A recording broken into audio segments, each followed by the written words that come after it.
Svo ég farin að sjá núna geðveika glærur búnar til af Nano Banana. Já, heyrðu, Í bara ljósmyndaformi. Það eitthvað nýtt meta, og ekki bara Nano Banana, heldur að nota Notebook LM. Já. Og láta svo Nano Banana outputa inn í Notebook LM glærunar. Þannig að þá safnar öllum gögnum saman, lætur að gera glæru í myndformi og þú veist, þetta nýtt meta. Já, algjörlega. Verið velkomin í þennan þátt af gervigreind. Við ætlum aðeins að taka fyrir svona árið sem búið að líða.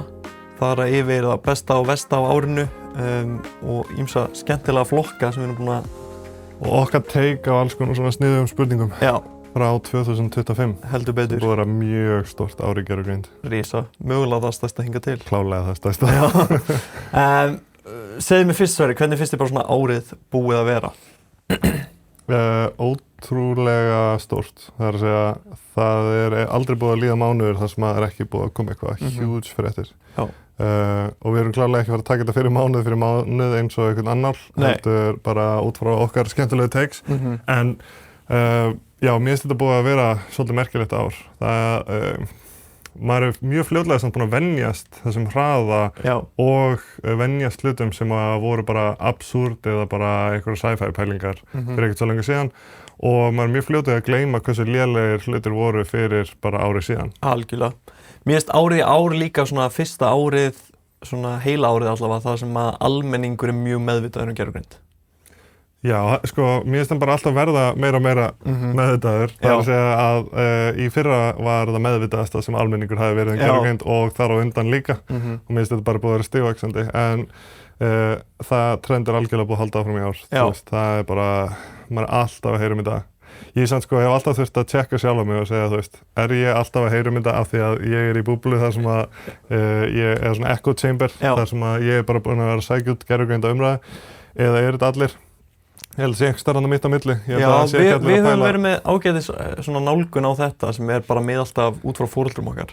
Eru foreldrar okkar farin að sjá þetta efni og ef svo er þá líður mér eins og almenningur sé farin að sjá það. Já, en meira sem það er mikill bias af því að þau eru mjög meðvituð okkur og gervigreind. Já, þetta er svona, það er mjög erfitt að fá unbiased mat á þessu en ég held að saman hvernig horfur að þetta er stærsta árið í gervigreind fram að þessu. Heldur betur. Líka búið að vera stórt ár fyrir okkur persónulega. Já. Við erum búin að fara bara all in í þessu, búin að fræða ekkert smá marga á námskeiðunum okkar. Já, þúsundir. Þúsundir. Búin að vera í bara svona svolítið hringiðin á Íslandi. Já. Þannig að við erum alltaf búin að vera umvafnir þessu bara í allt ár. Þetta er eina sem við pælum í og gerum, er bara gervigreind. Bara ég hef örugglega aldrei á ævi minni verið með jafn mikið fókus á eitthvað eitt dæmi. Risastórt dæmi hins vegar, en hérna, ég í raun og veru pæla ekki í neinu öðru heldur en gervigreind þess að þannig. Nei, þú veist líka, þetta sem allir tala er að hvernig ættir að ná að halda í við alla þessar fréttir. Já. Það er bara mjög einfalt, þú bara hunsar allt annað. Já. Það er eina leiðin. En já, þessar spurningar. Já, hvernig getur þið sagt þetta þess að byrja? Hvernig dattir þessar spurningar í hug? Já, mig langaði bara að gera þátt sem að væri ekki einhver eins og segir annáll þar sem við förum mánuð fyrir mánuð í gegnum hvað gerðist. Nei, svona upptalning. Já, heldur að draga fram það sem okkur fannst raunverulega áhugavert. Já. Og mér langaði að fá kosti og galla, það er náttúrulega talandi bias. Það var náttúrulega bias í þessum spurningum út frá því hvað mig langaði að tala um. Sko. Já, algjörlega. En ég held að þetta verði ógeðslega skemmtileg þáttur. Við ætlum að segja fullt af skemmtilegum sögum, fólk mögulega búið að missa af einhverju sem við erum að fara að draga fram aftur. Og hérna heldur við ættum bara að vinda okkur í þetta. Fyrsta sem við ætlum að fara yfir er flop ársins í gervigreind. Já. Og hvað er flopp í þínum huga? Er það bara þegar eitthvað misheppnast eða er það þegar það er sett upp ótrúlega mikla væntingar og það stenst ekki væntingar, þó að það sé kannski gott? Já, bæði er algjört flopp. Okay. Eitthvað svona sem ég myndi ekki setja í hennar flokk væri að Cloudflare lá niður í 6 tíma eða eitthvað sem enginn hefði getað komið í veg fyrir. Nei, ekki bara mistök. Ekki bara mistök, heldur einhver svona strategísk ákvörðun eða eitthvað sem var sett hugsun í og hendaði ekki. En þetta er náttúrulega bara mjög opin spurning. Vilt þú byrja á að segja mér hvað þér fannst vera flopp ársins í gervigreind? Já, ég pældi aðeins í þessu og ég ætlaði að taka þetta þannig að þetta væri svona mest brútal floppið. Það er að segja ég valdi Builder AI. sem fór undir radarinn hjá mörgum en þetta var fyrirtæki sem lofaði rosalega miklu. Eins og mörg gervigreindarfyrirtæki gera oft ómeðvituð hversu erfitt það að standa við loforðin sín. Þeir lofuðu svona vibe coding þjónustu til þess að þróa lausn. Mjög svipað á Replit og Lovable, nema þeirra áttu bara að taka þetta á næsta level og þú áttu bara ekki að þurfa að pæla neitt í kóða og þeir lofuðu ótrúlega miklu. Svo eins og hefur gerst áður í gervigreind, það reyndist þetta bara að vera ótrúlega margir forritarar í Indlandi að laga kóða. Sko þeir voru komnir með eitthvað, allavega voru farnir að nálgast svona $1 milliard valuation. Já, var þetta fyrirtæki sem fékk risa backing frá Amazon? Kemur ekki óvart en ég ekki með það á hreinu í þessu tilfelli. Ég held ekki að því að þeir voru með nokkra fjárfesta sem að svolítið púluðu tilbaka þegar þeir uppgötuðu að ekki bara þetta með manneskjurnar sem voru bak við gervigreindarlausnina, sem nota bene sko, það kom í ljós að það voru meiri hlutin af kóðanum var skrifaðar á manneskjum sem að ég veit ekki alveg svona hver pælingin var að skala þetta en allavega þetta minnir mig hins vegar á Amazon af því að Amazon gerði svipað þegar þeir ætlaðu að hafa alveg sjálfvirka verslun þar sem þeir voru með myndavélar út allt og það átti að vera þannig að þú gast bara labba inn og sett í töskuna og þá eru þeir bara rukkaðir nema svo þeir ætlaðu að gera þetta við gervigreind en svo voru þetta bara þúsundir Indverja í einhverju gagnaveri. Þetta orðið svolítið þema. Þetta það og ég hef heyrt sko fullt af fyrirtækjum og meira segja íslensk fyrirtæki sem að auglýsa sig fyrir að vera með AI-lausnir en ég veit að á bak við tjöldin þá bara manneskja að fara yfir þetta allt og stundum það þannig sem svona prototýpan og svo ætlaðu að AI-væða þetta stundum gengur ekki að AI-væða þetta þannig að endar upp bara sem þjónusta, bara ódýr þjónusta. Kemur í ljós að í AI stendur fyrir Indland. Nei, svo voru þeir nefnilega líka, þeir voru að gera smá svona MRR fraud, þar að þeir voru að feika svolítið tekjurnar sínar, segjast þeir með hærra recurring revenue en þeir voru. Þeir voru notað svona round tripping eins og margir voru ásaka OpenAI að gera í tengslu við Nvidia samningana þar sem þeir voru að eiga viðskipti í eitthvað tring nema þetta var alveg round tripping þar sem þeir voru að kaupa og selja sömu eignirnar til skiptis til þess að blása upp svolítið þessar tölur og þegar fjárfestar komust að þessu þá tóku þeir tilbaka $50 milljónir úr funding og þetta leiddi bara til gjaldþrots og þannig að þetta var svona klassískur AI-skandall sem floppaði algjörlega. Fyrirtæki sem ætlaði að lofa rosalega miklu og gerði svo bara allt vitlaust. Þetta náttúrulega bara fraud, þetta bara svindl. Ég veit það. Þannig að sko vissin hatt flop og kannski mætti kalla þetta fleiri hluti en það.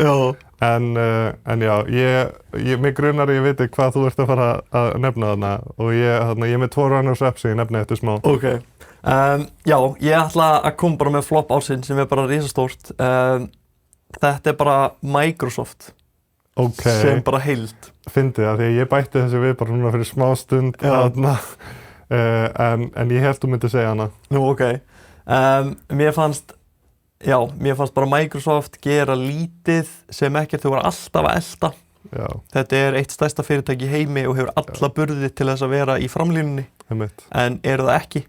Og ég vil svona sérstaklega nefna líkanið sem þau gáfu út núna í haust sem heitir Imagine og fyrsta myndsköpunarlíkan Microsoft og það á nákvæmlega sama stað og DALL-E 3 var í byrjun árs. En þó DALL-E 3, ég myndi að mér þetta væri svo DALL-E 2. Já, nei, þetta DALL-E 3 en þetta samt bara, þú veist, þetta getur ekki búið til hendur, þetta getur ekki búið til, þú veist, fullt vínglas, þetta getur ekki gert.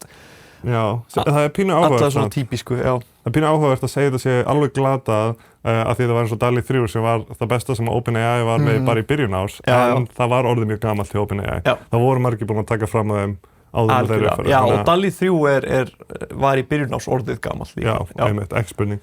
Þannig að það að gefa þetta út eitt en að gefa þetta út með yfirlýsingunum sem þau gerðu að þetta væri eitthvað sem væri þess virði að fjallum fannst mér bara vandræðalegt fyrir Microsoft.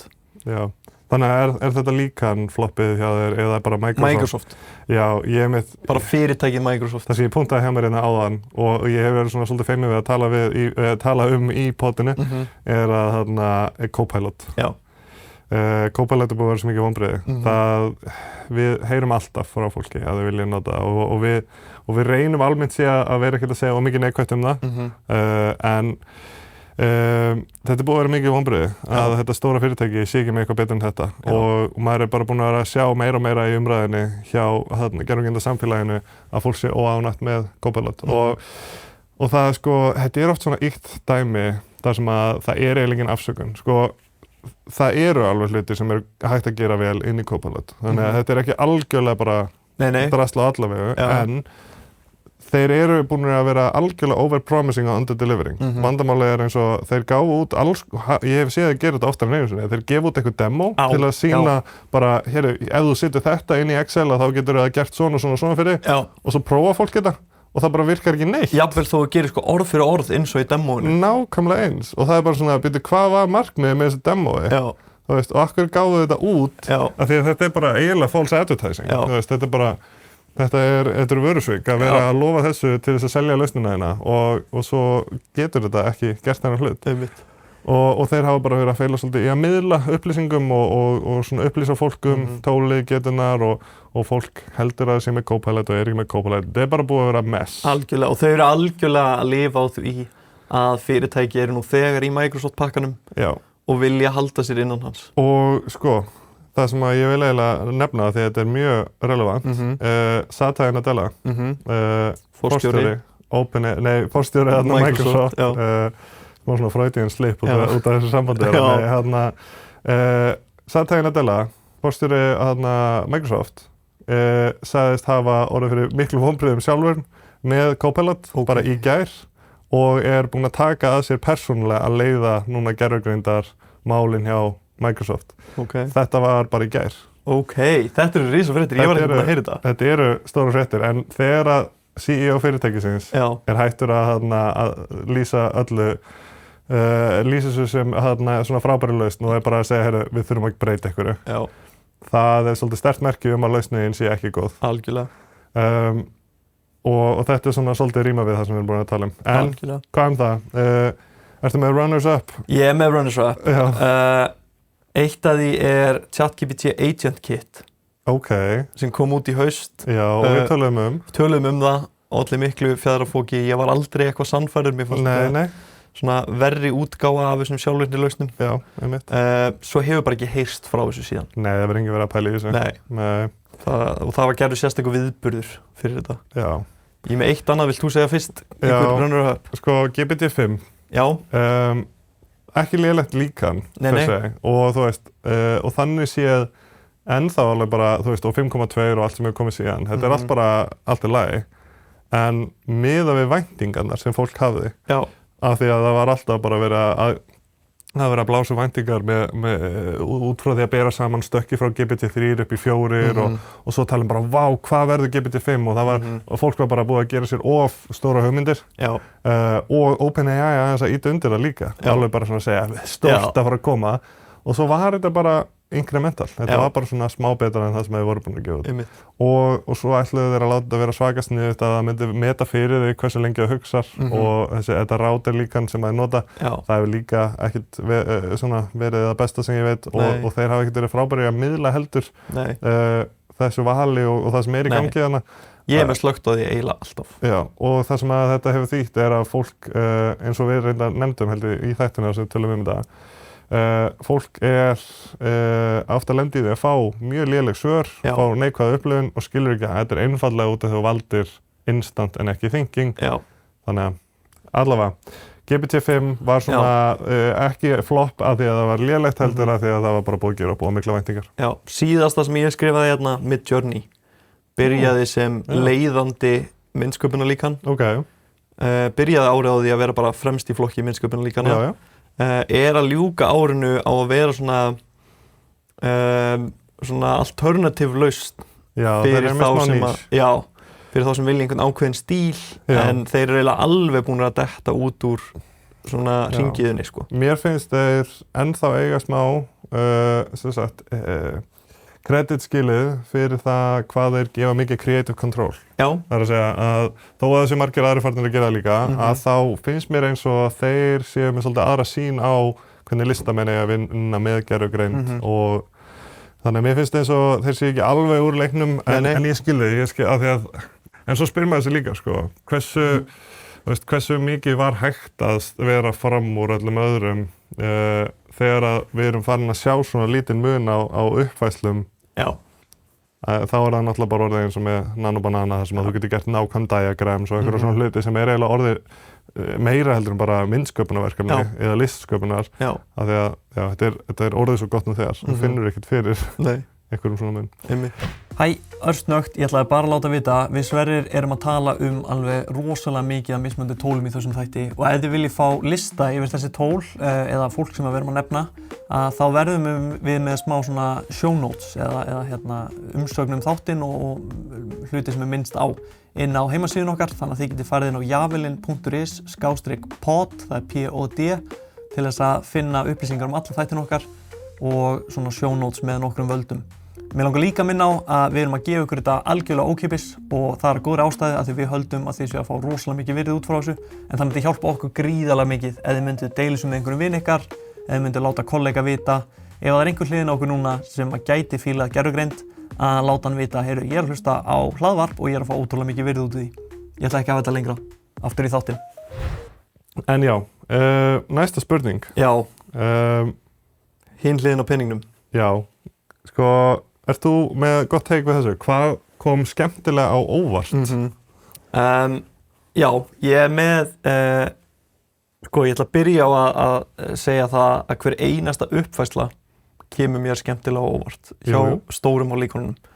Vegna þess að mér líður alltaf eins og við séum komin í platóið, sko, komin á toppinn. Það getur ekki alveg mikið betra. Já, það verður ekki mikið betra en þetta og svo skorar þetta mun betur heldur en ég bjóst við. Þannig að ég ætla að byrja á að segja það að hver einasta uppfærsla kemur mér skemmtilega á óvart. Það sem að ég setti hérna er sem sagt hvað Gemini 2.5 Pro var lengi á toppnum í mörgum mælikvörðum. Að þau voru frá því í vor og alveg fram í sko ágúst og meira þess aðeins lengur á sumum leiðandi líkan og það var einhvern veginn nokkri mánuðir þar sem að engum tókst að almennilega taka fram úr þeim í mörgum mælikvörðum. Ekki öllum en mörgum. Einmitt, já, Google sýndi svolítið hvað þeir voru í rauninni með gott forskot með því að gefa út nýja besta líkanið þegar þeir áttu eiginlega næst besta líkanið fram að því. Bara yfirburðir Google væri hægt að segja komu mér mest óvart í ár. Einmitt, sko að því að við tölum svona skemmtilega óvart og þá bara mann ég sérstaklega eftir mómentinu þegar að ChatGPT gaf út sitt ImageGen líkan þarna í mars. Ég man að maður var alveg obsessed með að leika sig með þetta og láta þetta breyta myndum. Síðan þá er þetta Nanobanana búið að taka fram úr og orðið miklu betra. En ég man bara hvað þetta var skemmtilegt moment.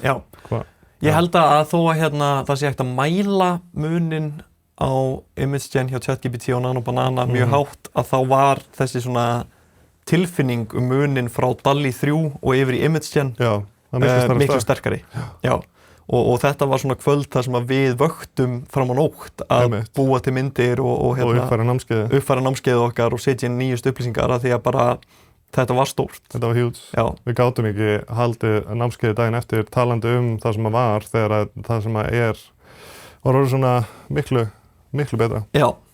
En einmitt, sko, ég segi þetta kom skemmtilega óvart líka bara af því að þetta náði yfir ákveðin þröskuld sem svona myndsköpun hafði eiginlega aldrei náð fyrir þá sem þetta er komið lengra með það en það var allt í að verða praktískt. Að blanda saman myndum og að láta, þú veist, taka mynd af mér og setja mig í þessi föt og að búa jafnvel til einhver glærur eða póster eða eitthvað svona að þetta fór frá því að vera bara skemmtilegt eða sniðugt fyrir listamenn að nota ákveðin hátt og með því líka þegar þið gaf út ákveð spiðum svona gagnsæjan bakgrunn að þá allt í einu var þetta orðið bara svona leið til þess að púsla saman myndum í eina samsetta mynd. Það var náttúrulega líka risastórt að við vorum komið með myndsköpunarlíkan sem gat líka séð inntakið. Við gátum sett inn mynd og búið til svipaða mynd með einhverjum örlítum breytingum. Þannig að þetta kom skemmtilega óvart. Já, ég er sammála því. Þetta var mögulega bara svona hápunktur ársins í svona hæpinu hjá okkur. Algjörlega. Fyrir mér þá var þetta svona mómentið þar sem við vorum bara allir að peppast ógeðslega mikið. Ég man ekki eftir sama hæpi hjá Nano Banana. Nei. Þó að það hafi verið sjúklega cool og impressive. Gerðum fullt af tilraunum og svona, en það var ekki jafn mikið svona wow. Nei, mitt. Já. Mitt. Algjörlega. Þá förum við í svona, stóru spurninguna. Hvaða líkan fær líkan ársins? Mér líður eins og þetta sé svona Óskarinn og við erum að velja hérna bestu bíómynd, sko. Já, ok. En það sem er nefnilega spurningin það er ekki hvaða líkan er besta líkanið í lok árs. Nei. Og ég veit ekki hvort að sé, hvort að það er vonað þessu, en ég segi O3. Já.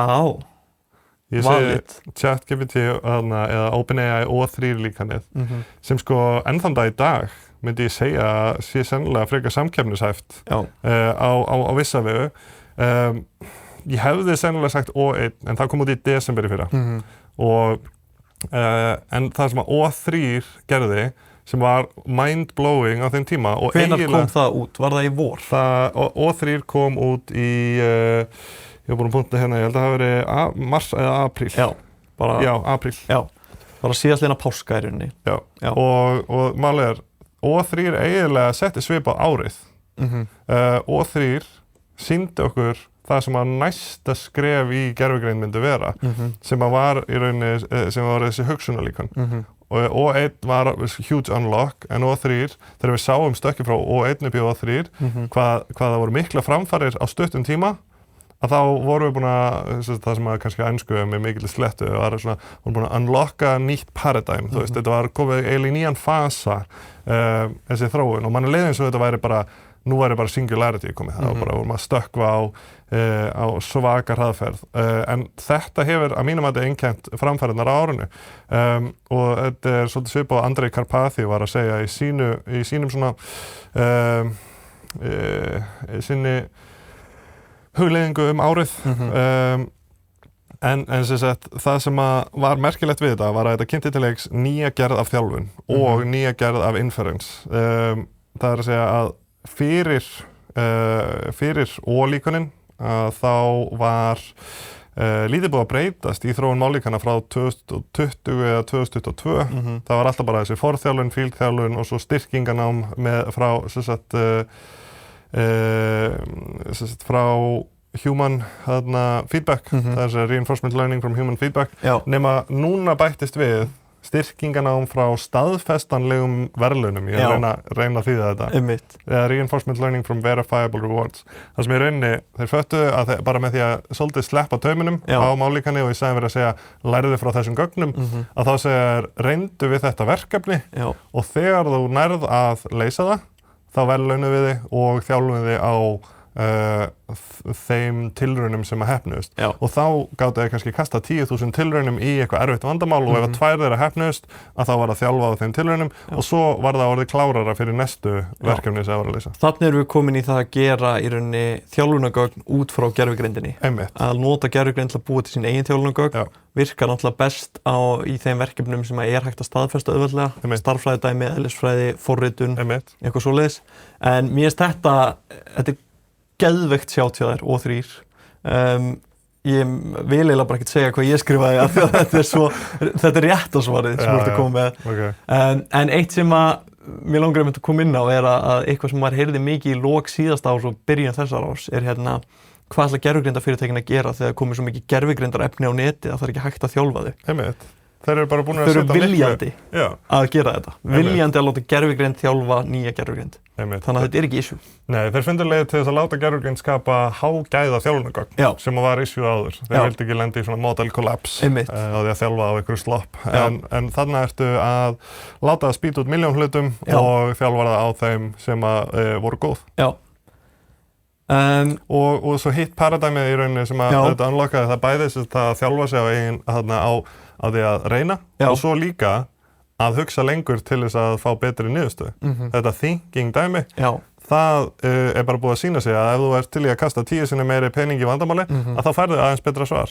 Og þetta var ekki hægt áður og sko þetta tvennt, að geta basically breytt compute, reikniafli yfir í klára líkan í gegnum svona sjálfsþjálfun og að breyta compute yfir í betri svör, þetta var algjörlega nýtt. Þetta var ekkert svo þetta var bara ekki til í fyrra, allavega fyrir í desember.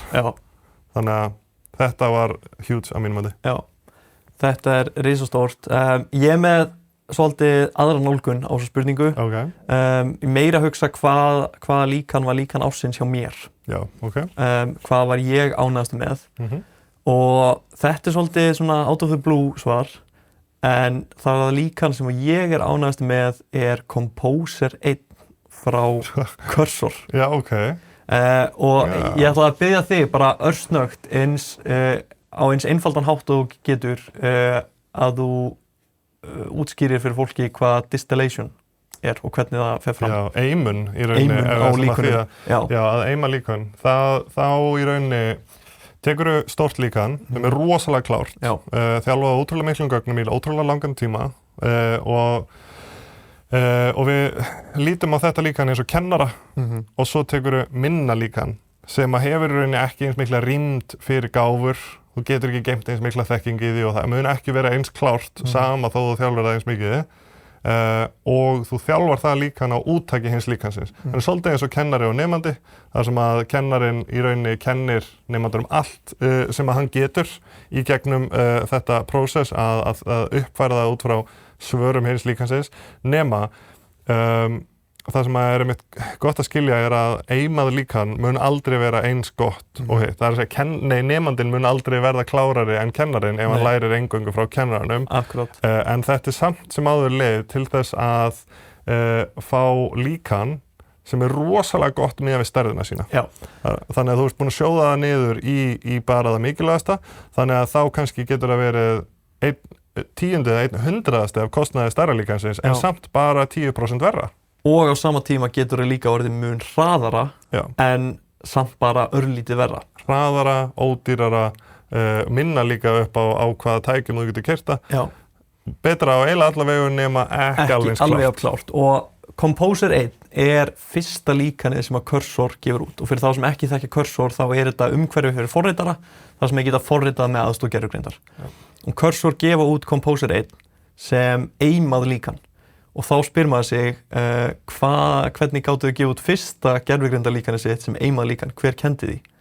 Og þar kemur inn að Cursor hefur aðgang að svörum sem forritar að nota frá öllum öðrum framleiðendum. Þannig að þegar forritari að nota Claude 4.5 Opus, sem í dag besta forritunarlíkanið, eða Gemini 3 eða ChatGPT 5.2, þessi stóru, þungu, dýru líkön til þess að forrita, þá hann á sama tíma að segja já og nei við dæmum sem að þau að gefa hann.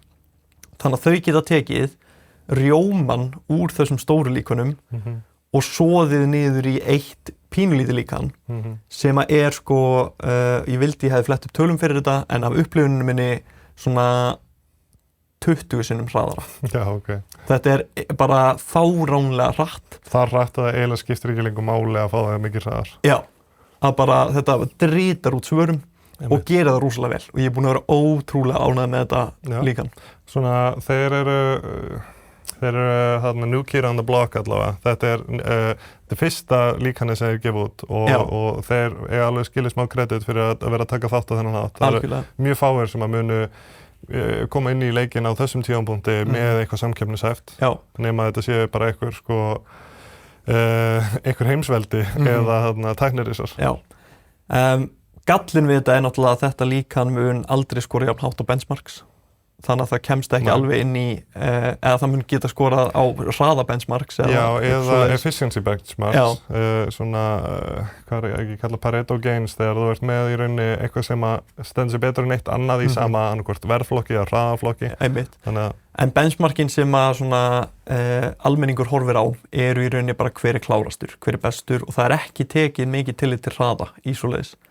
Þannig að þau mun ekki skora hátt á þeim benchmarkum og þess vegna komast ekki alveg upp á yfirborðið.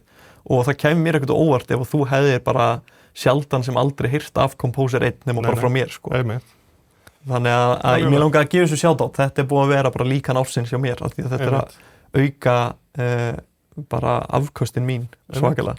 En líka, þú veist, þetta eitthvað sem ég held að hlustendur mun ekkert sérstaklega mikið hafa áhuga að nota nema í svifforritarar, af því þú veist, þetta sennilega ekki gott í íslensku og sennilega ekki gott í mörgum svona hversdagslegum verkunum. Þetta geggjað í því sem að þetta hannað fyrir sem forritun. Já. Mjög áhugavert. svo var hérna svolítið erfið spurning. Já. Ég var að hugsa svolítið mikið og ég er ekki viss að þú verið satt yfir svarið mitt að ég kallaði það. En spurningin er hérna, hvað var besta boring-lausnin sem skilaði raunverulegum árangri? Það er oft sem að svona þessir óspennandi hlutir reynast skila svona bestri arðsemi eða ávinningi án þess að vera shiny eins og nano banana eða spennandi eins og nýtt klárasta líkan. Já. Þetta var, eins og ég segi, þetta var erfitt að svara af því að mér finnst eiginlega ekkert af þessu vera boring. Nei, einmitt. Og ég verð að viðurkenna, svarið mitt er heldur ekkert það boring. Það er eiginlega smá spennandi, sko. En ég reyndi að velja eitthvað sem, sko, flestum myndu finnast boring. Já. Og ég held að þú er réttilega óslætt með mig að segja, en það, hjá mér, þá er það MCP. Já. Það er að segja, þetta er eitthvað sem að flestir muni ekki sjá. Þetta er, sem fyrir þá sem ekki vita, Model Context Protocol. Þú veist, þetta er eitthvað sem að, eiginlega engin hversdagslegur notandi mun nokkuð tíma snerta hvorki vera að búa þetta til né sjá þetta þannig séð, en þetta er svona stöðluð leið fyrir spunagrein til þess að tala við verkfæri og þetta gefur gervigreindinni þannig á vissan hátt aðgang að skrilljón tólum á betri hátt heldur við vorum með áður. Þannig að þetta er Já, og það má alls ekki miskilja það sem þú veist að segja að raunverulegur notandi mun aldrei snerta þetta því þau munu nota þetta. Hann mun nota þetta án þess að sjá það. Án þess að vera meðvitaður að hann sé að nota þessa Fyrir honum það var þetta bara tengja saman við þessa þjónustu. Já. En fattar ekki að þetta er gert með MCP. Já. Þetta mun birtast með eins og app fyrir fólki. Þetta er svona eins og fáir notendur pæla í því hvort eitthvað sé gert í Python eða einhverju svona forritunarmáli eða gert með einhverju ákveðnu prótókolli eða ekki. Já. Af hverju helst að ég er þið ósáttur með þetta svar? Af því að ég veit að þú sem forritari ert ágætlega mikill MCP maður. Hefur gaman á þessu MCP. Mér finnst bara geggjað að þú viðurkennir skilir raunverulegum árangri. Já, ég held að þetta sé, sko, ég er ekkert svo samfærður að þetta sé eitthvað sem við þurftum. Nei. Þetta var alveg mögulegt allt saman áður, en mér finnst eins og þetta hafi verið svona svolítið unlock í huga margra forritara sem leiði til þess að gera API fyrir spunagreind. Ég er líka eitthvað sem ég hef sagt áður í þessum þætti, ég man nú ekki í hvað þætti, en það er að ég held að MCP séu næst síðasta, þriðja síðasta útgáfan af þessum uppum þangað til að við erum komin með eitthvað sem er stable. Já, Ég held að hún sé ekki fully optimized og við munum sjá eitthvað annað. En núna því þetta er open source á þennan hátt, er ekki líklegt að það muni það bara vera næsta ítrun af MCP? Jú, bara MCP 2. Já, það gæti verið. En eitthvað sem eins og Anthropic hefur verið að færa rök fyrir er að ditcha algjörlega þessa MCP tegund af staðli og leyfa forritunum frekar að vera bara með code use eða code execution. Þannig að hún geti í staðinn fyrir að búa til MCP sem hún getur kallað í að kenna henni að búa til tengingar við API sjálf. Þannig að ef hana vantar einhver gögn frá bara segjum Hagstofunni að þá gæti hún bara flett upp hvernig Hagstofan sendi gögnin og tengst bara sjálf í rauntíma. Bara búið til eigið MCP on the fly. Já. En væri það ekki líka gott að hafa protokól fyrir það sem er það bara að gera sjálf MCP? Já, ég veit ekki sko hversu langt maður vill ganga með protokól en bara það að vera með aðgengilega skjölun, documentation myndi gera þetta nógu aðgengilegt fyrir gervigreindina. Þannig að það þarf ekki einu svona að staðla eitthvað, heldur bara að hún geti kallað á hvaða vefþjónustu sem er og að hún geti leitað upplýsingar hvernig á að kalla á ákveðna vefþjónustur. Það verður spennandi að sjá hvernig þetta þróast. Þetta náttúrulega býr líka til fullt af hættum sem er umræða fyrir lengri þátt sko. Maður spyr sig hversu sniðugt þetta var fyrir sko viewer retention að taka kafla sem á að vera boring. Já, ég get þá farið í eitthvað sem er að mínum mati ekki boring. Nei, og ég held að þetta gæti nýst mörgum sem er að hlusta. Ég ætla að byrja á að segja það að ég þoli ekki voice notes. Þegar fólk sendir mér voice message sem er kannski 1 eða 2 mínútur og ég þarf að sitja og hlusta á hvað viðkomandi er að segja í staðinn fyrir að geta bara hraðlesið það í gegn. Ég ætla að vera duglegur að senda það voice. Já, það sem ég veist mest pirrandi þegar fólk segir hæ, ég var bara aðeins að pæla og fer að lengja voice noteið á meðan þeir að hugsa. Á meðan þeir að hugsa, sem að ég hef engan tíma til þess að bíða eftir þér að hugsa. Þú ert ekki að með svo góða uppskrift að leið til þess að pirra þig. Það eru milljón mismunandi leið til að pirra mig og þú veist svona, þú ert komið svona 20 þeirra. Nógu mikið til að gera ég brjálaðan. Já, En mér finnst heldur ekki það gaman að skrifa á lyklaborð, sérstaklega í síma. Ég mjög hægur að skrifa á lyklaborð í síma. Okay. Þannig að lausn sem búin að bjarga mér, sem að einhverjum myndu kalla boring, í rauninni bara wrapper í kringum text-to-speech model frá annarkvort OpenAI eða Gemini, finnst mér líklegast, eða Google, segi, sem að heitir Whisper. Og það sem hún gerir mig kleift að gera að tala bæði íslensku og ensku og hún skrifa niður allt sem ég að segja. Og hún meiri sér að tekur það, ef ég kveiki á því þá getur hún tekið það og finnskrifa það. Þannig að meiri sér að þegar ég að hugsa og ég segi nei, heyrðu sleftu þessu sem ég var að segja síðast og þá strókar hún það út. En þetta live? Nei, ég sé hann ekki birtast, já, ég sé hann í lokin. Þannig að ég tek upp, svo líða svona 2, 3, 4 sekundur og svo birtist allir textin í heild sinni. Pínulítið, en með frábæra notandi upplifun, user experience, bara eins og besta sem ég hef séð. Og núna það bara þannig að ég get ítt á FN-takkan á lyklaborðinu mínu og byrjað að tala og það byrjar, og heyrðu, það rétt, í tölvu þá þetta í rauntíma. Já, og fyrir hlustendur að þá hann búinn að vera pínu óþolandi með þetta. Ég stundum að reyna að tala við hann og segja, já, skrifaðu kannski bara þetta hérna. Og svo byrja ég að segja eitthvað og þá byrja hann að halda inn í þessum takka og ég bara, nei, ekki láta mig skrifa þetta. Ég vil að þú skrifir þetta. Já. En hérna, þetta bara, mér finnst þetta game changer og ég held að þetta að fara eftir að fara að vera notað meira. Ég eftir að snerta á einhverju svipuðu á eftir. En ok, þannig að MCP og svo þessi speech to text lausn, heitir hún eitthvað þessi tilteknu lausn, þetta bara eitthvað sem þú græðir? Hún heitir Whisper með ekki þannig að Whisper. Já. Líklega komið frá módelinu frá OpenAI sem heitir Whisper. Þú meinar, ok, þú verður að tala módeli? Nei, þau byggðu þetta örugglega upphaflega á því módeli sem reyndar ekki besta text-to-speech módeli frá OpenAI í dag, en þau eru örugglega að nota bara third party einhverja tengingu, sko. Þá kemur einmitt að næstu spurningu, sem að hvaða verkfæri eða plattform fær verkfæri eða plattform ársins? Algjörlega. Þegar ég byrjaði þú? Þú mátt byrja. Ok. Ég gat ekki valið eitt plattform eða eitt verkfæri. Það kom allt upp í hausinn á mér, ég er búinn að nota svo mikið að gervigreindarlausnum í ár. Þannig ég ákvað að taka bara saman heilan flokk og segja bara verkfæri ársins fyrir mér eru vibe coding tólin. Já, ok. Þannig bara að cursor fyrir mér Ef þú verður að velja eitt þeirra sem stendur mest út fyrir þér? Já, fyrir mér persónulega cursor. Ok. En ég vil líka nota Claude Code og fíla mjög mikið og fyrir venjulega eða svona fólk sem ekki forritarar að þá náttúrulega alls konar lausnir sem við nefnum á námskeiðinu okkar eins og Replit, Lovable og svo framvegis, sko, sem eru bara geggjaðar. Huge shoutout til Anti-Gravity, nýjasta vibe coding lausnin. Þú ert ekki búin að prófa ennþá við það? Ekki, nei, ég hef hort á demos og þetta mjög líkt cursor, þannig ég vil segja að Þetta lúkkar fyrir mér allavega bara svolítið eins og cursor með meiru. Já. Þannig að ég setti þetta upp og ég sé líka ástæðu til að vera að nota cursor akkurat eins og staðan núna.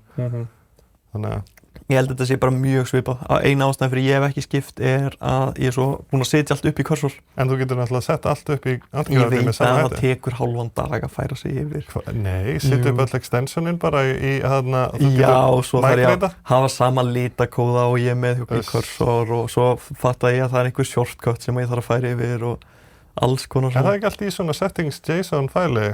Það gæti verið, sko. Sem þú getur bara copy-pastað í einu? Já.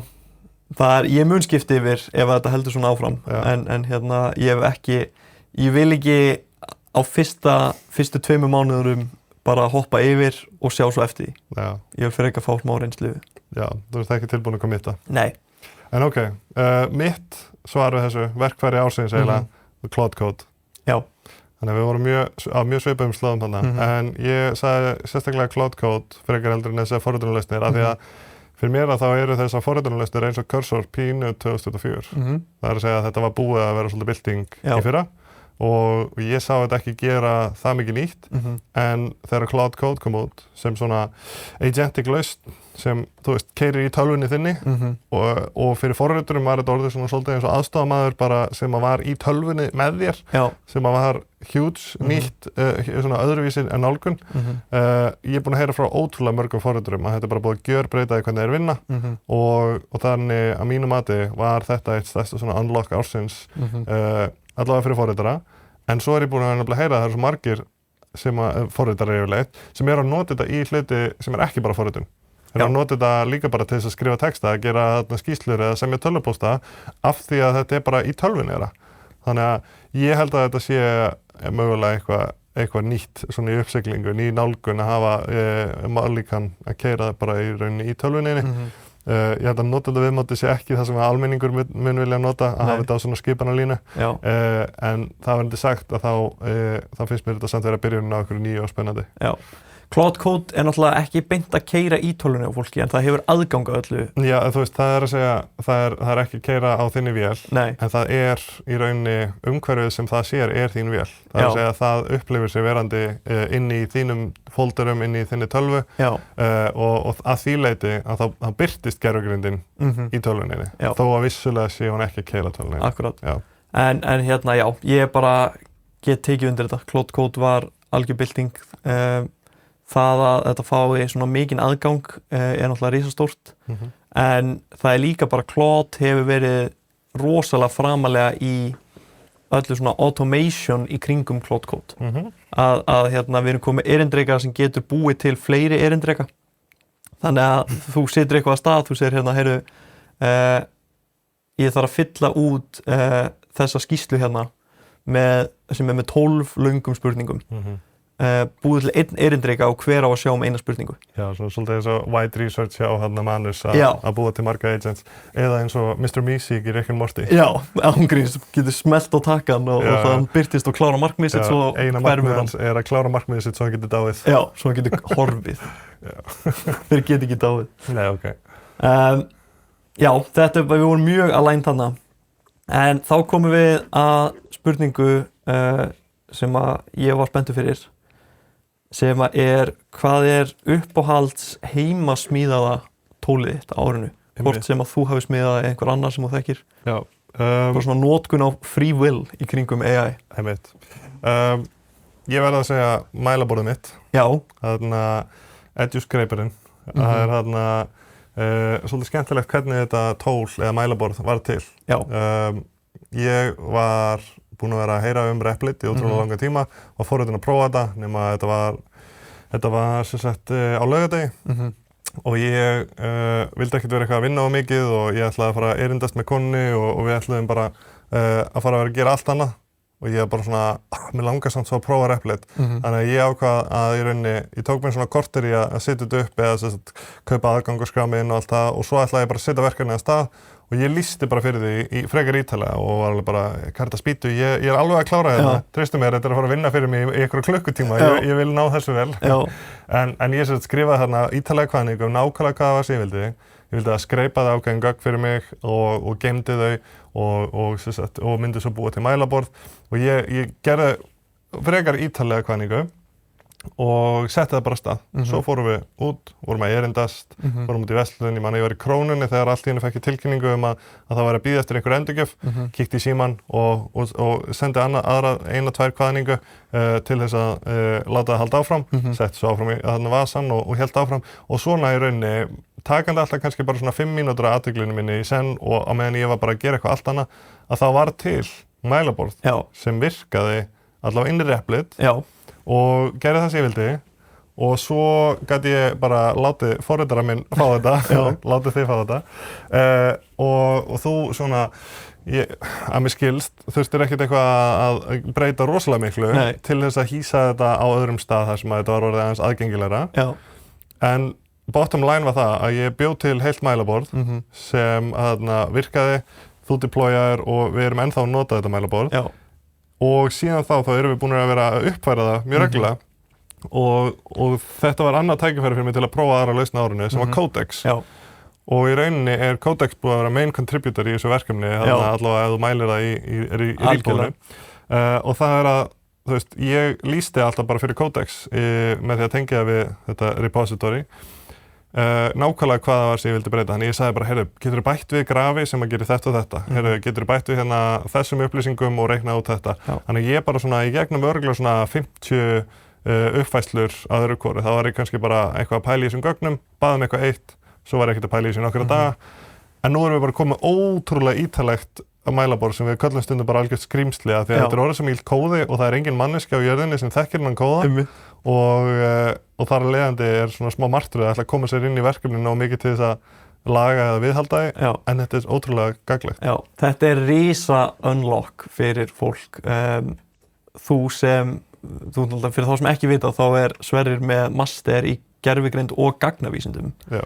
Þannig að þú ert algjör svona gagnakall, elskar að hafa allt fyrir framan þig og geta unni með það og svona. Algjörlega. Og fyrir fólk sem að er ekki endilega fókus á forritun, en vill geta unnið á hátt með gögnin sem er bara óendalegir, bara skala endalaust, að þá er þetta risastórt að geta hent upp hvaða mælaborði sem er, beðið hvaða graf sem er, tekst ekki alltaf í fyrstu tilraun, en þá í annar eða þriðju.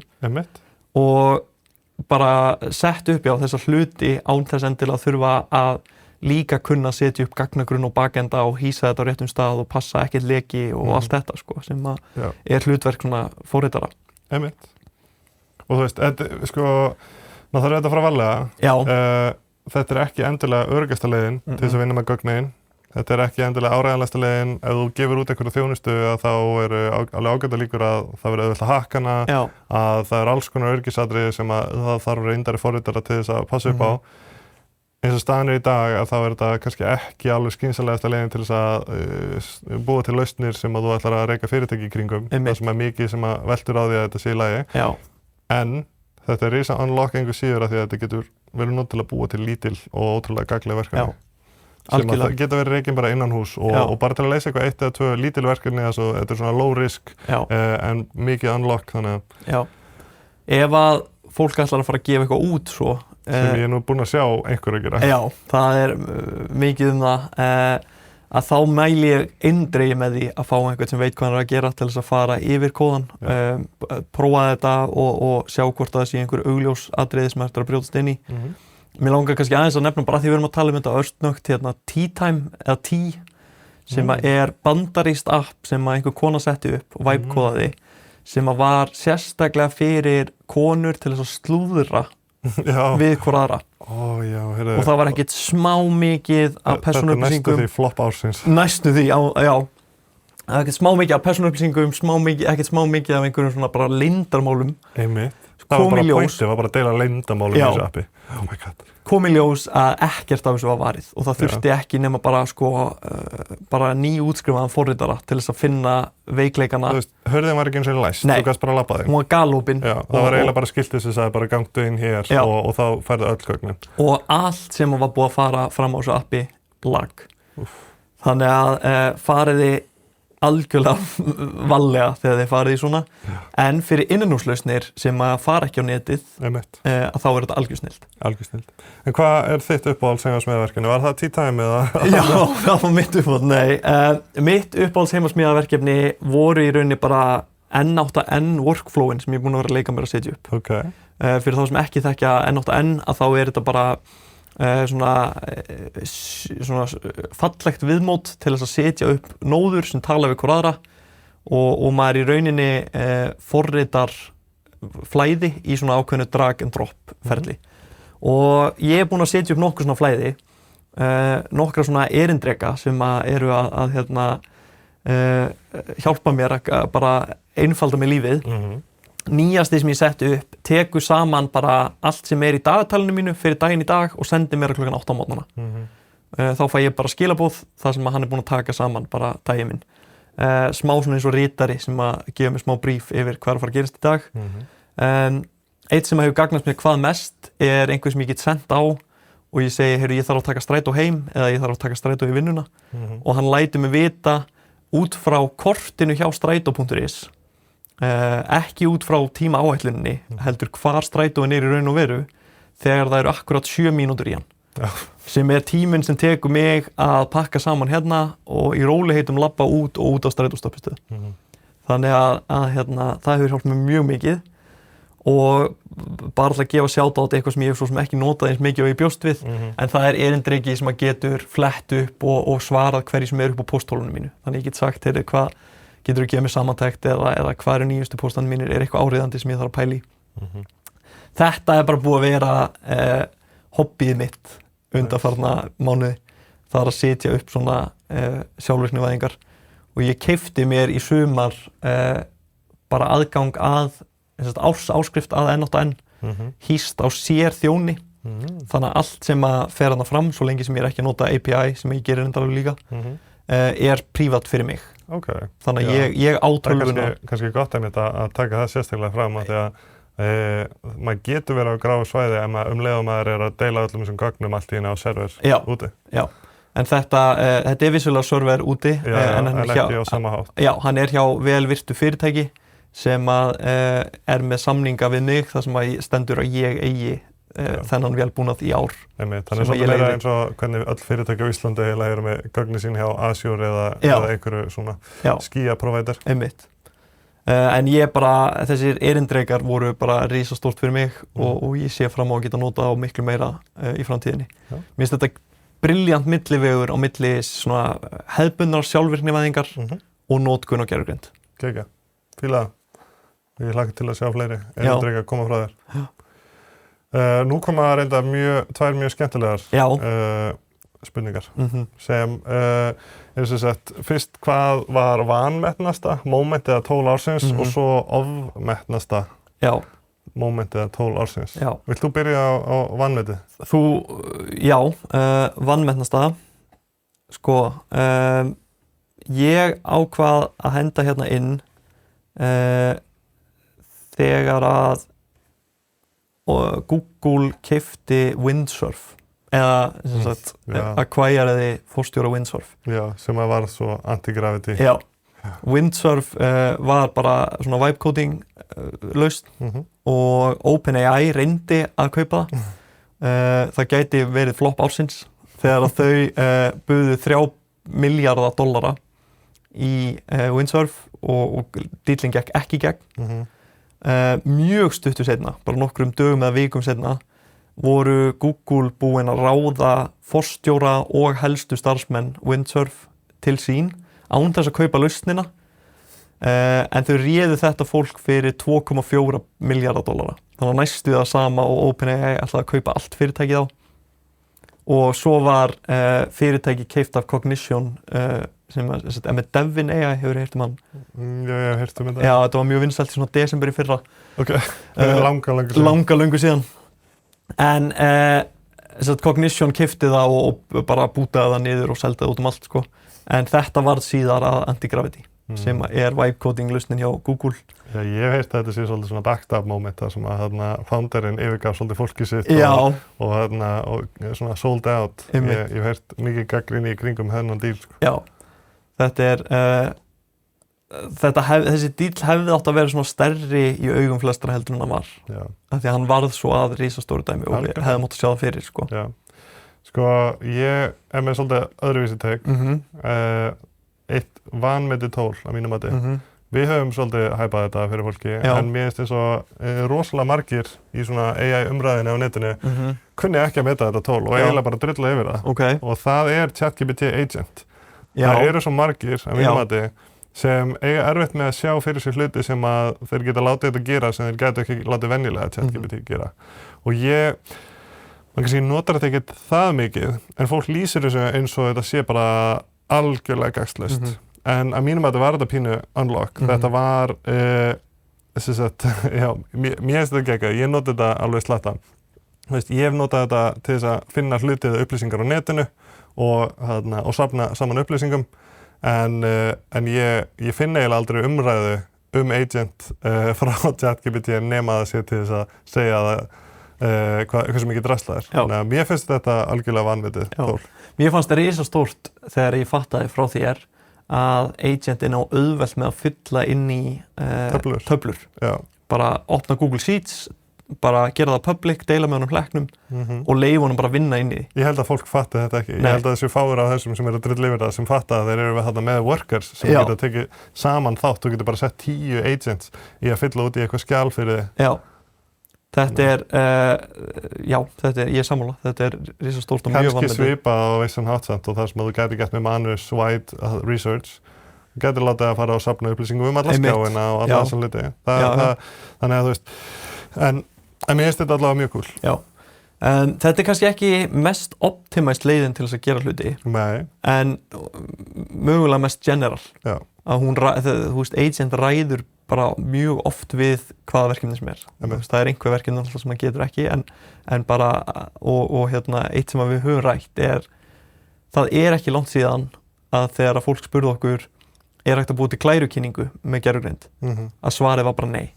Já, það er reyndar annað point, sko, og ég er ekki heldur samfæður að agent sé besta leiðin til þetta, en það var svo algjörlega hart nei í byrjun árs. Þá var það alltaf bara nei, það er ekki komið þangað, en hver veit, og ég sagði oft bara við fólk, en hver veit hvort þetta verði nema bara eftir, þú veist, nokkra mánuði eða ár, og staðan í dag er allt önnur, þú veist, með Gamma.app og sem að var held ég, var það ekki með eitthvað nokkra $1 million valuation daginn. App sem að býr til glæru með gervigreind. Þetta gefur mig .com vibes. Þetta er pets.com að vera með þetta á 100 milljóra eða milljónir. Það er svo rétt hjá þér. Það er svo rétt hjá þér. En já, Gamma, mjög flottar glærur með gervigreind og svo Agent gerir flottari glærur en það sem að ChatGPT gat gert og svo er Claude líka orðið mun betri í þessu og sama með spreadsheets að setja upp upplýsingar svoleiðis. Svo er ég farin að sjá núna geðveika glærur búnar til af Nano Banana. Já, heyrðu, í bara ljósmyndaformi. Það er eitthvað nýtt meta, og ekki bara Nano Banana, heldur að nota Notebook LM. Og láta svo Nano Banana outputa inn í Notebook LM glærunar, þannig að þá safnar öllum gögnum saman, lætur að gera glæru í myndformi og þú veist, þetta er nýtt meta. Já, algjörlega. Ég var með runner-up Notebook LM sem vanmetið tól. Mér finnst bara, það fær ekki ástina sem það á skilið, sko. Nei, sko, það vanmetið af heildinni, en svo er það ótrúlega elskað af ákveðnum hópum. Ég hef séð að kennarar á Íslandi í Facebook-grúppinu fyrir kennara á gervigreind. Það er bara, það er allir að dásama Notebook LM. Veistu, bara mjög valid. Þetta er bara geggjað tól. Þetta er bara sturlað tól, það er með ótrúlega örlátt frítt plan. Þú kemst sjúklega langt á þess að borga krónu.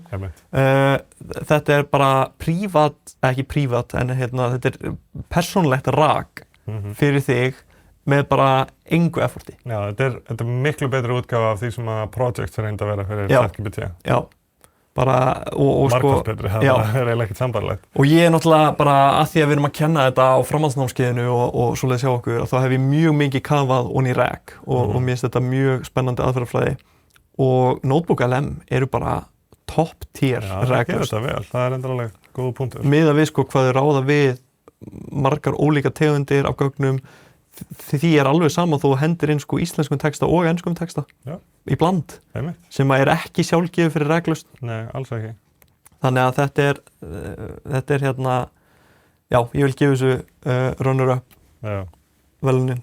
En það var það ofmetnasta moment ársins. Já, vilt þú byrja á því eða? Já, mig grunar að við gætum verið með það sama í það. Já, ég gerði 2 til öryggis nefnilega. Já, ok.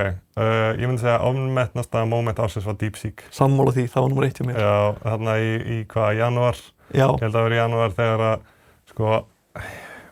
þetta var svolítið áhugavert moment að þeir voru allir að fríka út og þú veist, það voru margir í AI-spacinu alveg að taka svo ótrúlega alvara. En þetta var einhvern veginn svona momentar sem að ég tók eftir því að gervigreind og gervigreindarpólitíkin sem ég var búinn að fylgja svona mikið með var allt í einu komin inn í umræðuna líka hjá almenningi. Það bara allt í einu voru allir að spyrja, já en hvað með þetta DeepSeek og vissu allir af þessu. Og þeir eru ennþá í dag, maður er ennþá spurður, en eru DeepSeek ekki betri? Þegar fólk einhvern veginn gerir ráð fyrir út frá þessum fréttum að þeir hefðu bara einhvern veginn sigrað þetta og Kína væri núna bara langt á undan, sem var alls ekki raunin. Og ég segi þetta var ofmetið moment út af því að, út af ótrúlega mörgu. Það var til dæmis, gæði líkansins voru fín, þetta var sambærilegt og bestu líkan á þeim tímapunkti, en þau líkan voru búin að vera til staðar í nærði ár.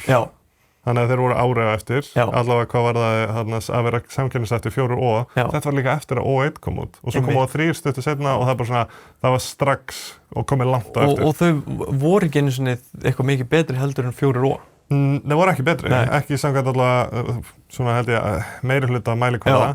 Það var rosalega ofmetið moment líka, af því að það sem átti að vera merkilegt var að þeir náðu að gera líkanið svona ódýrt, sem líka svo misleading, út af því að þeir eiginlega töldu bara kostnaðinn á þessu eina jólarenni sem þeir keyrðu, sem að bjóð til þetta líkan.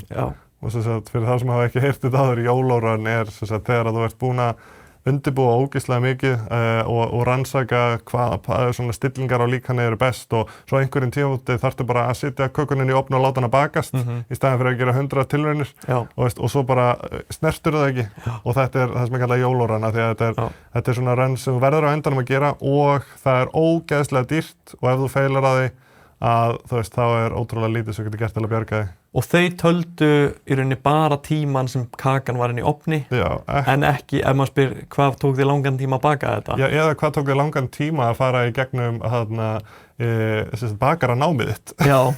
Þú veist, það er svona að segja, já, ég var bara 10 mínútur að gera þessu köku og ég bara, ok, en hvað varstu mörg ár að læra að vera bakari að þessu leyti og þróa allt sem að fór í að búa til þessa lausn. En eru bandarísku fyrirtækin að mæla það inn í? Þau eru nefnilega þegar þau gerir þetta og þau segja að þetta líkan kostar $100 million, þá eru þau að einhverju leiti að reikna inn þróunarkostnaðinn, allar þjálfunarkeislunar sem að enduðu ekki með að vera veist, og þeir eru að mörgu leiti að deila kostnaðinum á þessa einu keislu þó hann hafi ekki verið svo dýr. Ég er bara sammálaður, þetta var ofmetnasta mómentið á árinu. Ofmetnasta moment ársins rönnur upp hjá mér, þannig ég kom með eitthvað sjátt. Það er þegar Facebook fór að ráða alla frá OpenAI. Eða Meta. Mér segja eftir að sjá hvað verður úr því. Já, svona gerðargöndaverkefni taka langan tíma. Þau gera það. En já, það byggust allir við að þetta myndi bara breyta öllu, en Meta er ennþá valla með, sko. Já, og OpenAI ennþá í bara fullu fjöri. Meta hefur endar verið að gera gott með Vision líkunni sín. Ertu að meina eins og Sam 3? Já, þeir voru nú þegar að gera það mjög vel mjög lengi og já. Þannig að það er kannski svona boringlaust sem að breytir alveg slatta, sko. Það opnar nýja gátti fyrir iðnað og svoleið, sko. Já, fyrir alveg svo sem margt. Já. Ég hef aðalega pælt í því samhengi svona íþrótta og upptökur af svona fólki og hlutum á ferð en iðnaður svo sem ekki séður. Næsta spurning er, hvað er AI, meme eða augnablik ársins? Ég er svo mikið að vona við séum ekki með sama hér, ég er bara með 1 svar. Ok. Ég hef með Italian brain rot. Ok, við erum ekki með sama. Það er gott sjátt. Já, ítalski heilafúinn, eins og maður kallaði hérna í íslensku. Þetta var í miklu uppáhaldi hjá okkur Pétri í byrjun árs. Þetta var mjög snemma á árinu. Einmitt. Konseptið fyrir þá sem hafa aldrei heyrt um þetta var að þetta eru absúrt myndir eða myndbönd gerð með gervigreind, en þetta eru yfirleitt einhverjir karakterar sem eru svona blönduð útgáfa af hversdagslegum hlutum, mat, vopnum og alls konar svona hlutum og þeim er gefið ítölsku nöfn eða nota stereotypísk svona menningaleg einkenni og svo gervigreinda hljóð af ítölsku manni að tala yfir með einhverju bulli. Já. Til þess að nefna nokkur, bara ef einhver hefur heyrt þetta en ekki vita hvað þetta er. Já, ég er einmitt með nokkra hérna í talningu, nokkur svona honorable mentions. Kóttu með honorable mentions. Trallalero, trallala. Eigum að reyta þetta og ég að gera blind ranking. Við ætlum ekki að eyða hálfu podcastinu að tala um þetta, því við getum gert heilt podcast um þetta örugglega. Hvað ertu með marga? Ég er með 3 hérna. Ok, ég ætla að blind ranka þá. Ok, trallalero, trallala. Ég ætla að setja hann í 3. Ok, ballerina cappuccina. Ok, annað. Ok, og svo er tum sahur. Geitin, fyrsta, ég er mjög ánægður með hennar lista. En trallalero og trallala, til þess að gefa fólki svona hugmynd hvers konar sýra þetta er, af því að þetta heitir heila fúi á ástæðu. Þetta er bara, þetta skemmir á þér heilan. Þetta er hákarl með 3 mannafætur í Nike strigaskóm, sem er yfirleitt lýst vera í góðu formi og geta hlaupið ónáttúrulega hratt og geta hoppað mjög hátt. Já. Ok, þetta er bara eitthvað hákarl og maður var að heyra krakka í litla frænda minn, svona 10-11 ára gamall, hann var bara all over it, hann elskaði þessi mím. Já. Og svo ballerina cappuccina, segir sér svolítið sjálf. Já. Cappuccino sem er líka ballerina. Já. En já, ótrúlega fallegt lag. Ótrúlega fallegt. Við elskum heilafúan. Já. En viltu heyra hvað augnablik ársins eða mím augnablik ársins hjá mér er? Ok, lát heyr. Það þegar að Elon Musk og Sam Altman rífast á X.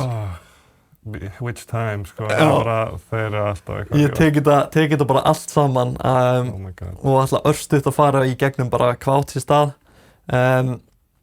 Aðalrifrildið, þeir eru náttúrulega búin að vera að rífast heilengi, mörg ár. Ekki svo opinberlega. Byrjuðu sem vinir, en þannig skapar líka versta óvinnin. Rétt. Elon Musk fjárfesti setti pening inn í OpenAI þegar það var ennþá góðgerð eða óhagnaðardrifið félag. Open source, ekki open source, þannig að ég non-profit. Með svolítið svona openness að leiðarljósi. Svo náttúrulega slær ChatGPT í gegn og þau loka félaginu svolítið. Þetta ekki lengur óhagnaðardrifið, þetta tvístast í tvennt og það notað alls konar einhver svona leiðir til þess að réttlæta þetta. Smá svona, heyrðu, víst það hagnaður þá ætlum við bara að loka þessu og njóta. Við erum ekki lengur óhagnaðardrifið þegar það komin hagnaður. En þannig að það sko mjög kalt loft á milli þeirra. En sem sagt, á árinu að þá sagði Elon Musk að Apple væri að viljandi ýta undir notkun á ChatGPT og engin annar gæti orðið númer 1 í App Store-inu. Sem að var til þess að Sam fór að kvarta yfir því að sem sagt Elon væri að nota X-algoritman til þess að ýta sínum vörum áfram. Sem að hann hefur verið að gera. Já. Musk tekur fram til dæmis og tekur þessu mjög persónulega og segir hérna, þú fékkst 3 milljón áhorf, þú legari á þinn post. Þrátt fyrir að ég með 50 sinnum fleiri fylgjendur en þú. Þannig að hann komin í svona keppnum hver með fleiri followers. Þetta orðið grunnskóla rifrildi, sko. Já. Altman svarar með geðveiku svari. Það sem hann skrifar skill issue. Já, þetta er bara því ég er betri en þú. Já. Svo ullaði Elon Musk á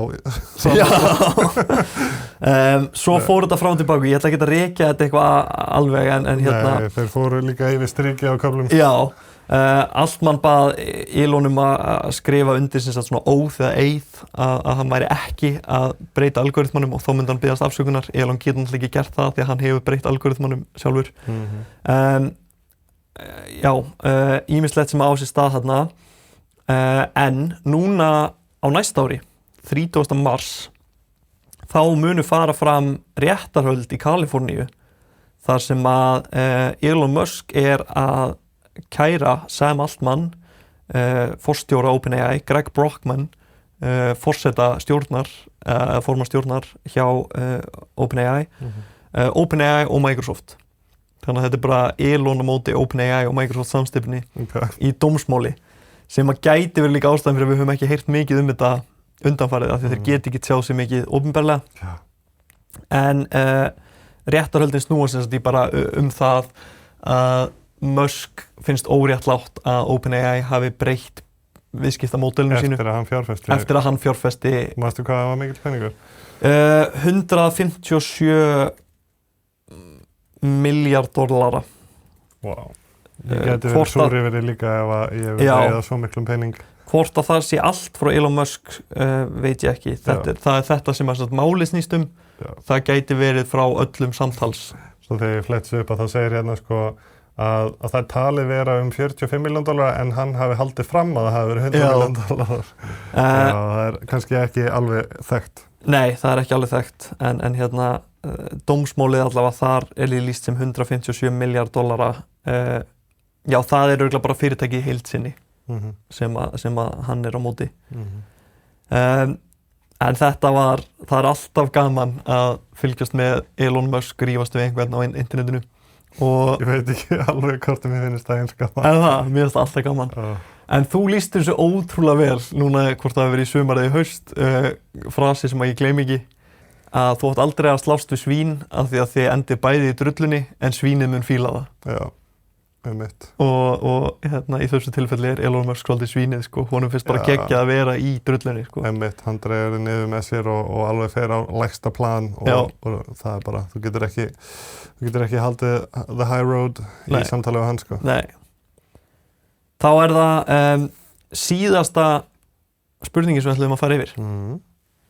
Hvaða venja eða svona habit hvernig væri best að venja. Hvaða venja hafði mest áhrif á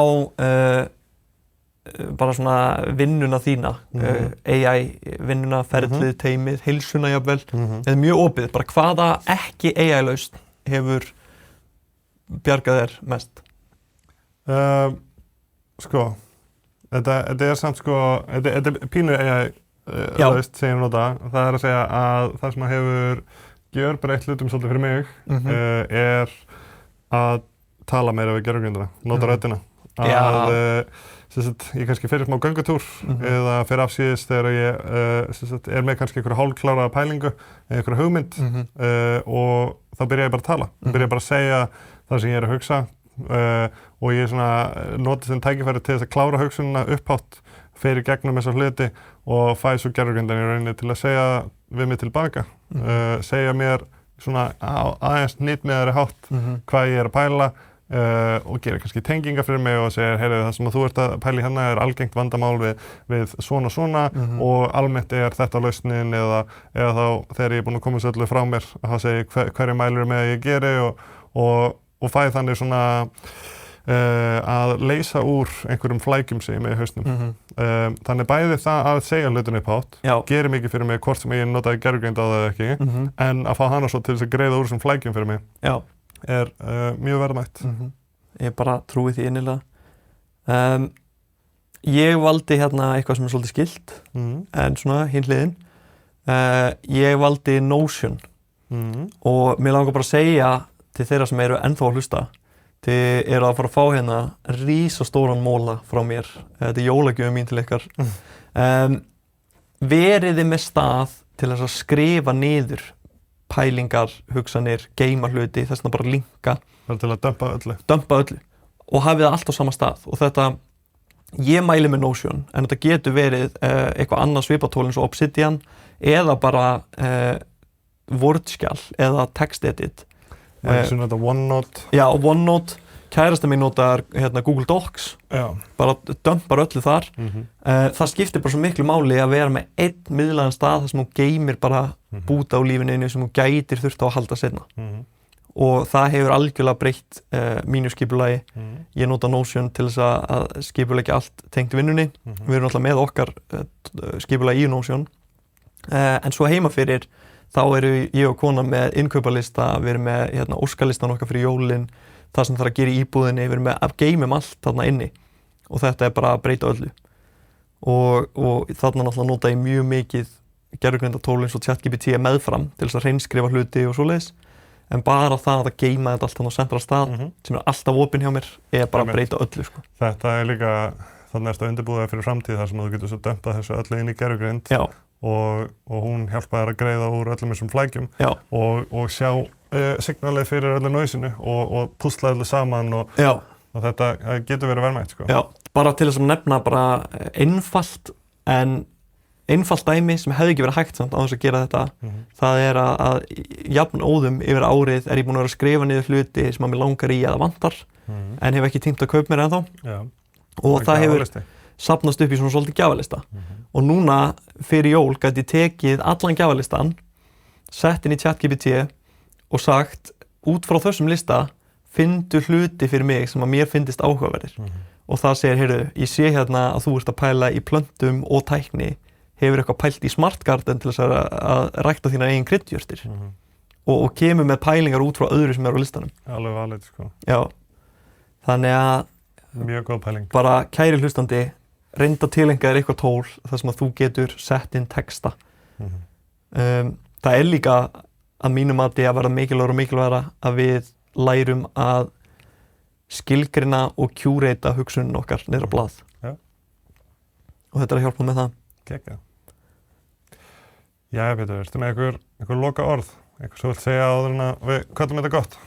Ég hlakka ógeðslega mikið til að fara yfir spána okkar. Já, við ætlum að taka bara rétt fyrir loka árs eða kannski á nýja ári. Já, kannski endur þetta nýja ári. Við ætlum að tala eins það sem við spáum fyrir næsta ár. Já, það er svo mikið af hlutum hérna sem að mér langar að segja á næsta ári verður svona, ég kom með nokkur en hérna ég búinn að pæla svo mikið í hvernig næsta ár verður og ég get ekki beðið eftir að segja fólki bara hvað er að fara að gerast á næsta ári og af hverju það verður að mæta á framhaldsnámskeið okkar.